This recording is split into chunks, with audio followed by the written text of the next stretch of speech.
স্বপ্নের রাজকন্যা একটা কমেন্ট করেছেন, স্বামী যদি কাবিনের টাকা পরিশোধ করে কোর্টে তালাক দেয় তাহলে মেয়ে কি কোনো মামলা করতে পারবে? কাবিনের টাকা পরিশোধ করার পর, অর্থাৎ এখানে যদি খোলা তালাক হয়ে যায়, অর্থাৎ স্বামী স্ত্রী উভয় সম্মতিতে খোলা তালাক হয়ে গেছে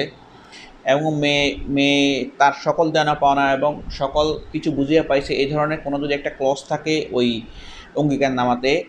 অথবা খোলা তালাকে, সেক্ষেত্রে কিন্তু মেয়ে মামলা করলেও কিন্তু এই যে খোলা তালাকের অঙ্গীকারনামা এবং আপোসনামা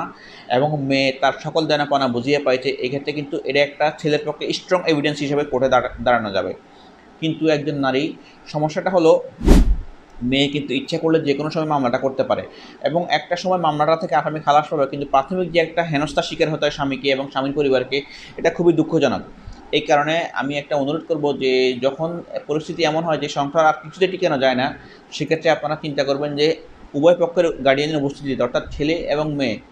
উভয় পক্ষের অভিভাবকরা উপস্থিত হয়ে আপনারা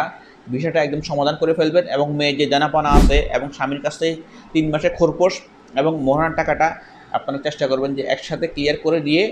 বিষয়টা যাতে মিলমিশ হয়ে যায় এবং ছেলে এবং মেয়ে কাউকে যেন কোর্টে দৌড়াতে না হয়। আপনারা এভাবেই বিষয়টা সমাধান করবেন। আশা করি উত্তরটা পেয়েছেন।